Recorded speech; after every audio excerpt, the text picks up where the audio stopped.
नमस्कार दोस्तों, सूर्य सदन विद्याश्रम के YouTube चैनल पर आपका हार्दिक स्वागत है। सूर्य सदन विद्याश्रम द्वारा ज्ञान की गंगा आपके द्वार लाई गई है, जिससे आप अध्ययन कर सकें, आप घर पर रहें, स्वस्थ रहें और सुरक्षित रहें और आप अपनी तैयारी को आगे बढ़ाएं। आज का हमारा टॉपिक रहेगा सरकार।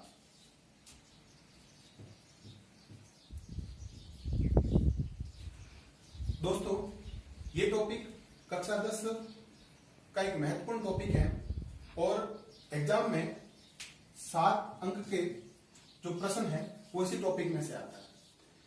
तो आज हम डिस्कस करेंगे इस टॉपिक को, जिसका नाम है सरकार। सबसे पहले तो ये कि सरकार का अर्थ क्या होता है। देखिए, राज्य एक अमूर्त संस्था है और उसको मूर्त रूप देने वाली जो संस्था है उसे हम नाम देते हैं सरकार। राज्य एक अमूर्त संस्था है और उसको जो मूर्त रूप प्रदान करें उसे हम कहते हैं सरकार। तो कई बार एग्जाम में यहां से प्रश्न बनाता है, पूछता है सरकार का अर्थ क्या है। तो सरकार का अर्थ होता है कि राज्य एक अमूर्त संस्था है और उसको जो मूर्त रूप प्रदान करें या मूर्त रूप प्रदान करने वाली संस्था को हम सरकार के नाम से जानते हैं। भारत में संघात्मक शासन व्यवस्था स्थापित की गई है और संघात्मक शासन व्यवस्था होने के कारण यहां पर 2 स्तर की सरकारें पाई जाती हैं। उसमें से जो पहला स्तर होता है उसे हम कहते हैं केंद्र सरकार और जो दूसरा स्तर होता है उसे हम कहते हैं राज्य सरकार और तीसरा जो स्तर होता है नवीन स्तर, जिसे हम नाम देते हैं स्थानीय सरकार का। तो इस प्रकार से भारत में 3 स्तर की सरकारें पाई जाती हैं। उसमें से जो पहला स्तर है वो संघात्मक शासन व्यवस्था होने के कारण पहला जो स्तर है वो है केंद्र सरकार का, दूसरा राज्य सरकार का और तीसरा स्थानीय सरकार का। तो आज हम केंद्र सरकार के बारे में अध्ययन करेंगे। तो देखिए, समझिए इस चीज को। केंद्र सरकार, दोस्तों, अगर हम बात करें केंद्र सरकार की, तो देखिए, विश्व में चाहे कोई भी सरकार क्यों नहीं हो, चाहे भारत की सरकार हो, चाहे अमेरिका की सरकार हो, चाहे विश्व में कोई भी सरकार हो, उस सरकार के हमेशा और हमेशा 3 अंग होते हैं। अगर आपसे पूछ लिया जाए कि सरकार के कितने अंग होते हैं, तो ध्यान रखना कि सरकार के 3 अंग होते हैं। और उन 3 अंगों की अगर बात करें हम, तो पहला जो अंग होता है जिसका नाम है कार्यपालिका, दूसरा जो अंग है उसका नाम है व्यवस्थापिका और तीसरा जो अंग है उसका नाम है न्यायपालिका।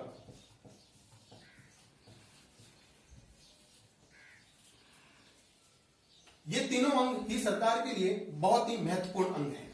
ये तीनों अंग एक साथ मिलकर देश की शासन व्यवस्था का संचालन करते हैं। अगर हम बात करें भारतीय संविधान की, तो भारतीय संविधान के आर्टिकल 52 से लगाकर 78 तक जिक्र कर रखा है कार्यपालिका का और अनुच्छेद 79 से लगाकर 123 तक जिक्र कर रखा है व्यवस्थापिका का और 124 से लगाकर 147 तक जिक्र कर रखा है न्यायपालिका का। दोस्तों, अब हमारे दिमाग में प्रश्न आ रहा है ये कि आखिर इनका काम क्या है, ये क्या काम करती है। तो सुनना, अगर मैं बात करूं इनके कार्य की, हालांकि ये हम कार्य पूरे डिटेल से पढ़ेंगे, लेकिन अभी मैं थोड़े बता देता हूं आपको ताकि आगे काम आए।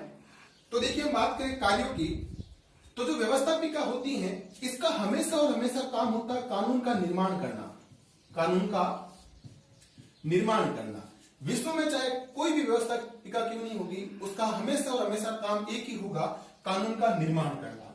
अब अगर व्यवस्थापिका कानून बनाएगी तो उस कानून को लागू करने की अगर किसी के पास जिम्मेदारी है, तो वो जिम्मेदारी है किसके पास में? कार्यपालिका के पास में। तो ध्यान रखना इस चीज का कि व्यवस्थापिका कानून बनाती हैं, निर्माण करती हैं और उस कानून को लागू करने की जो जिम्मेदारी है वो है कार्यपालिका के पास में। और जो न्यायपालिका है वो न्यायपालिका निष्पक्ष होकर इस कानून की व्याख्या करती हैं, या मैं कह सकता हूं कि न्याय का काम भी करती है साथ साथ में। अब हम बात करते हैं इस कार्यपालिका की। तो देखिए सबसे पहले हम पढ़ेंगे कार्यपालिका की। तो देखिए कार्यपालिका जो है इसकी मैं संरचना की बात करूं तो कार्यपालिका की संरचना की अगर हम बात करते हैं तो कार्यपालिका की संरचना के अंदर सबसे इंपॉर्टेंट जो पद आता है वो पद आता है आपके राष्ट्रपति का। कार्यपालिका में सबसे इंपॉर्टेंट जो पद है वो है राष्ट्रपति। उसके बाद में दूसरा पद आता है प्रधानमंत्री और तीसरा पद है इसमें मंत्रिपरिषद। चौथा जो पद आता है वो आता है महान्यायवादी।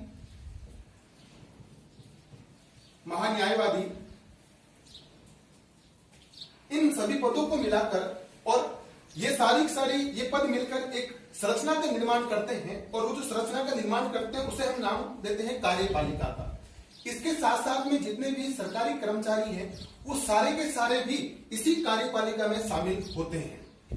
अच्छा, अब हम बात करें अगर इस कार्यपालिका के औपचारिक प्रधान की, राष्ट्रपति की, तो देखिए राष्ट्रपति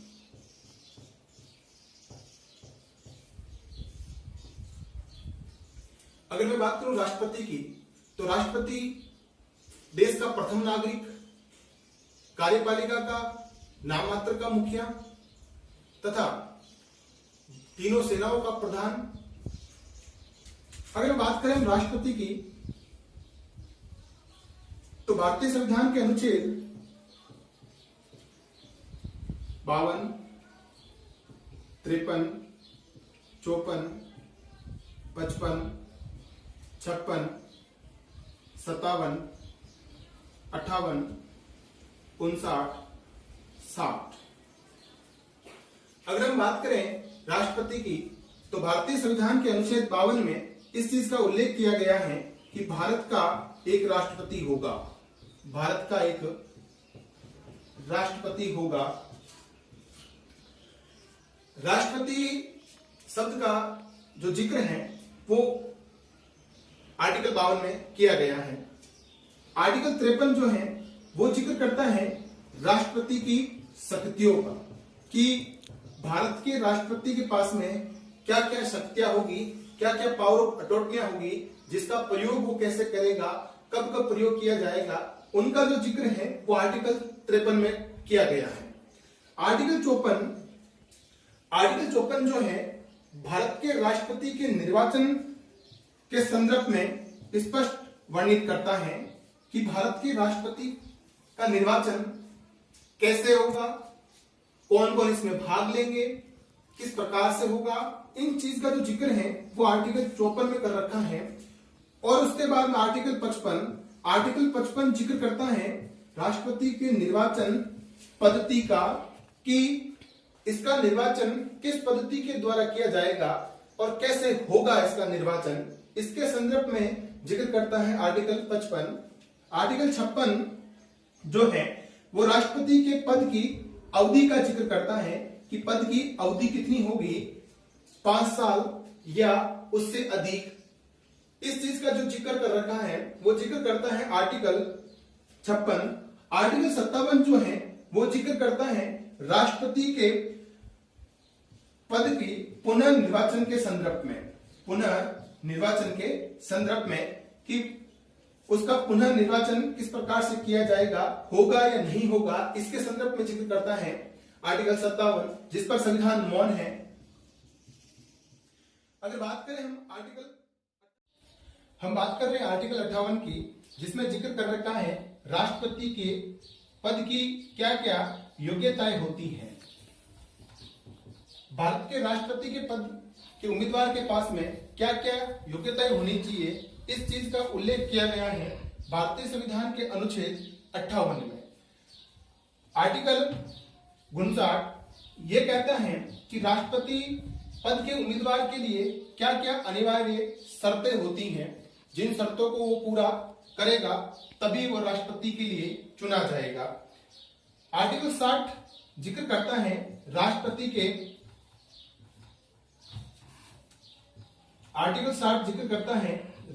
के पद का जो उम्मीदवार है वो राष्ट्रपति बनने के बाद में उसे कौन शपथ दिलाएगा। अर्थात मैं ये कह सकता हूं कि आर्टिकल 60 जिक्र करता है शपथ का। आर्टिकल 61 जिक्र करता है राष्ट्रपति के को पद से हटाने के लिए जो प्रक्रिया अपनाई जाएगी उसका। अर्थात मैं कह सकता हूं कि महाभियोग जो पद्धति है या जो प्रक्रिया है उसका जिक्र करता है आर्टिकल 61। आर्टिकल 62 जिक्र करता है रिक्त पद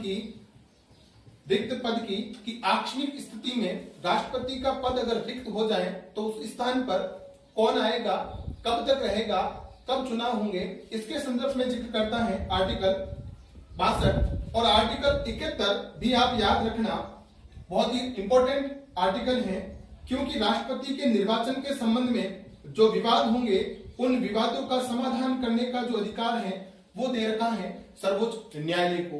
तो ये थे आपके राष्ट्रपति के कुछ महत्वपूर्ण अनुच्छेद। आइए हम बात करेंगे अब एक एक अनुच्छेद 54 की। आर्टिकल 54 जो है उसकी अगर हम बात करें तो हमने पहले कहा था कि ये राष्ट्रपति के निर्वाचन के संबंध में है। इसमें इस चीज का उल्लेख किया गया है कि राष्ट्रपति के चुनाव में कौन कौन भाग लेंगे। तो उसकी अगर बात करें हम तो राष्ट्रपति के चुनाव में भाग लेने की बात करें हम तो देखिए लोकसभा, राज्यसभा, विधानसभाएं, राज्य विधानसभाएं के सदस्य जो हैं वो राष्ट्रपति के चुनाव में भाग लेंगे। अर्थात कहने का मतलब ये हुआ कि लोकसभा के सदस्य, राज्यसभा के सदस्य और विधानसभाओं के जो सदस्य हैं वो राष्ट्रपति के चुनाव में भाग लेते हैं। उसके साथ साथ में 70वां संविधान संशोधन 1992 के तहत ये उल्लेख किया गया है कि दिल्ली और पुडुचेरी की विधानसभाएं भी राष्ट्रपति के चुनाव में भाग ले सकती हैं। तो ध्यान रखना 70वें संविधान संशोधन अधिनियम द्वारा दिल्ली और पुडुचेरी भी राष्ट्रपति के चुनाव में भाग ले सकती हैं। अब इंपॉर्टेंट ये नहीं है कि इसमें भाग कौन कौन लेते हैं, इंपॉर्टेंट ये है कि इसमें भाग कौन कौन नहीं लेते हैं। अगर हम इसकी बात करें तो देखिए लोकसभा में भारत के राष्ट्रपति द्वारा 2 आंगन सदस्य मनोनीत किए जाते हैं आर्टिकल 331 के द्वारा। अगर उनकी बात करें तो लोकसभा के जो मनोनीत सदस्य हैं वो इसमें भाग नहीं लेंगे, राज्यसभा में मनोनीत सदस्य होंगे वो इसमें भाग नहीं लेंगे, और जितनी भी विधान परिषदें हैं वो इसमें भाग नहीं लेगी। अगर बात करें विधान परिषदों की तो ध्यान रखना कि जो विधान परिषदें हैं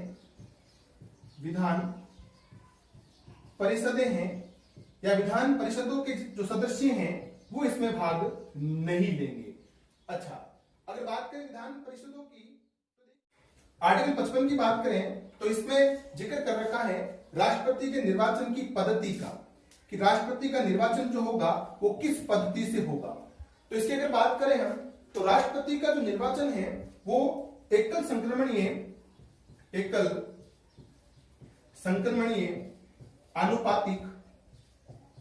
आनुपातिक गुप्त मत पद्धति द्वारा किया जाता है। तो ध्यान रखना, कई बार एग्जामिनर यहां से प्रश्न पूछ लेता है 1 नंबर का कि राष्ट्रपति के चुनाव की पद्धति को बताइए। तो आप ध्यान रखना कि राष्ट्रपति की जो चुनाव की पद्धति है वो एकल संक्रमणीय आनुपातिक गुप्त मत पद्धति द्वारा इसका चुनाव होता है। यह पद्धति जो है वो आयरलैंड के संविधान से ली गई है। ध्यान रखना इस चीज का कि यह जो पद्धति है वो आयरलैंड के संविधान से ली गई है। और भारत में जो राज्यसभा के चुनाव होते हैं या राज्यसभा के जो सदस्यों का जो चुनाव होते हैं वो भी इसी पद्धति से किया जाता है। आगे हम बात करें आर्टिकल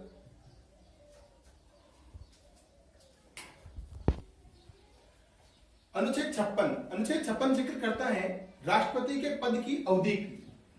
पद की अवधि। अगर हम इसकी बात करें पद की अवधि की, तो देखिए भारत के राष्ट्रपति के पद की अवधि जो है वो 5 वर्ष निर्धारित की गई है, लेकिन यह डिपेंड करती है किस पर, राष्ट्रपति की मृत्यु, उपराष्ट्रपति को त्यागपत्र देना और महाभियोग। इन 3 प्रक्रियाओं द्वारा राष्ट्रपति को हटाया जा सकता है, लेकिन अधिकतर 5 वर्ष तक राष्ट्रपति का कार्यकाल निर्धारित किया गया है आर्टिकल 56 के तहत। हम बात करें 57 की, तो देखिए 57 जो है पुनर्निर्वाचन के संबंध में है, जिस पर संविधान मौन है, तो हम सीधी बात करेंगे आर्टिकल 58 की।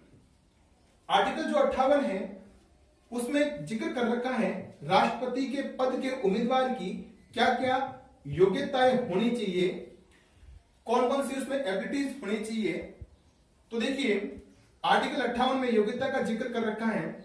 तो देखिए पहली योग्यता ये होनी चाहिए कि वो भारत का नागरिक हो, भारत का नागरिक हो।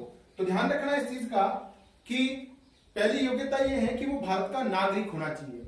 दूसरी, अगर हम बात करें दूसरी की, तो उसकी आयु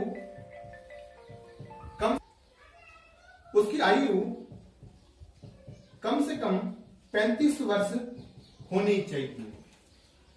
अगर बात करें तीसरे नंबर योग्यता की, तो ध्यान रखना कि लाभ के पद पर कार्यरत न हो। भारत का राष्ट्रपति लाभ के पद पर कार्यरत नहीं होना चाहिए। चौथी योग्यता यह है कि वह लोकसभा या राज्यसभा का सदस्य बनने की योग्यता रखता हो। बहुत इंपॉर्टेंट योग्यता है कि वो लोकसभा और राज्यसभा के सदस्य बनने की योग्यता अपने पास रखता हो, वही व्यक्ति राष्ट्रपति बनने का उम्मीदवार बन सकता है। ये थी राष्ट्रपति के पद की कुछ योग्यताएं। आगे हम बात करेंगे अनुच्छेद 59। अनुच्छेद 59 इस चीज का जिक्र करता है कि राष्ट्रपति के उम्मीदवार जो होगा वो किन किन शर्तों को पूरा करेगा। तो देखिए अगर मैं बात करूं शर्तों की, तो राष्ट्रपति के उम्मीदवार के पास में 50 अनुमोदक, 50 प्रस्तावक होने चाहिए। उसके साथ साथ में 15,000 रुपए राष्ट्रपति के उम्मीदवार जो होगा वो जमानत राशि जमा करवाएगा, जमानत राशि जमा करवाएगा। और आगे की हम बात करें तो यह अपना नामांकन लोकसभा के महासचिव के पास जमा करवाता है, लोकसभा के महासचिव के पास जमा करवाता है। अगर कुल वोटिंग का 1/6% न प्राप्त होने पर इसकी जमानत राशि जो होगी वो जब्त कर ली जाएगी। आगे की बात करें अनुच्छेद 60। अनुच्छेद 60 जिक्र करता है राष्ट्रपति को कौन शपथ दिलवाएगा। तो अगर उसकी बात करें हम, तो भारत के राष्ट्रपति को जो शपथ दिलवाता है वो दिलवाता है सर्वोच्च न्यायालय का मुख्य न्यायाधीश। सर्वोच्च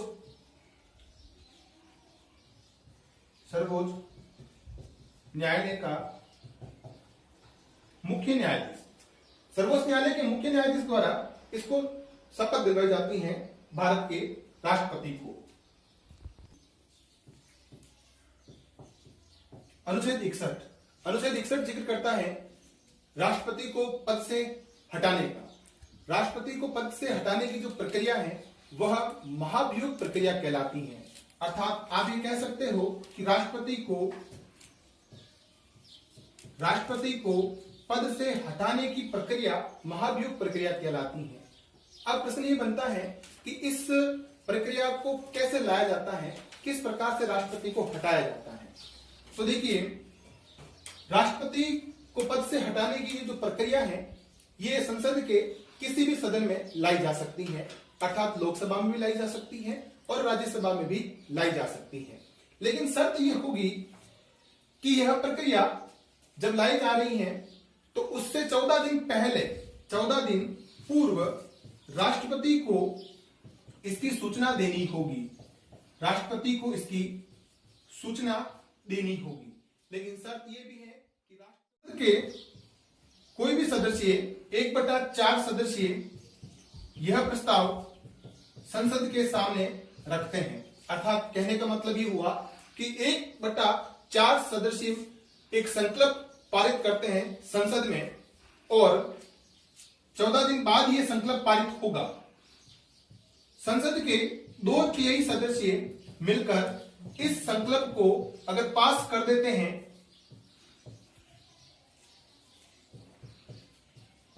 संकल्प को पास कर देते हैं या पारित कर देते हैं, या कुल सदस्यों का साधारण बहुमत द्वारा इसको पारित कर दिया जाता है और दूसरे सदन में भी यही प्रक्रिया अपनाई जाती है, तो राष्ट्रपति को पद मुक्त किया जा सकता है। यह एक अर्ध न्यायिक प्रक्रिया है। ध्यान रखना इस चीज का कि यह एक अर्ध न्यायिक प्रक्रिया है। तो यह था आपके आर्टिकल 61। आगे की बात करें तो अनुच्छेद 62। अनुच्छेद 62 जिक्र करता है पद रिक्त का। अर्थात कहने का मतलब ये हुआ कि राष्ट्रपति का पद आकस्मिक रिक्त हो जाए तो क्या होगा। अगर उसकी बात हम करें तो राष्ट्रपति का पद अगर आकस्मिक रिक्त हो जाए तो भारत का उपराष्ट्रपति इस पद को सुशोभित करेगा। अगर ऐसा हो कि उपराष्ट्रपति नहीं है तो इस पद को कौन सुशोभित करेगा। तो देखिए, सर्वोच्च न्यायालय का जो मुख्य न्यायाधीश हैं वह इस पद को सुशोभित करेगा। 1969 के अंदर ऐसा एक बार हुआ था जब राष्ट्रपति श्रीमान जाकिर हुसैन की मृत्यु हो गई थी और उपराष्ट्रपति उस समय थे डॉक्टर वीवी गिरी, और वीवी गिरी ने पद से इस्तीफा दे दिया। तो इस दौरान 1969 के अंदर सर्वोच्च न्यायालय के मुख्य न्यायाधीश मोहम्मद हिदायतुल्लाह ने इस पद को सुशोभित किया था। तो ये थे आपके राष्ट्रपति के कुछ महत्वपूर्ण और इंपॉर्टेंट अनुच्छेद, और हमने एक एक अनुच्छेद की पूरी चर्चा की। अब हमारे अगले जो पार्ट होगा उस अगले पार्ट में हम राष्ट्रपति के शक्तियों का जिक्र करेंगे, अर्थात आर्टिकल 53 का विस्तार से अध्ययन करेंगे। आपको अगर अच्छा लगा तो आप चैनल को सब्सक्राइब करें और वीडियो को लाइक करें और ज्यादा से ज्यादा शेयर करें।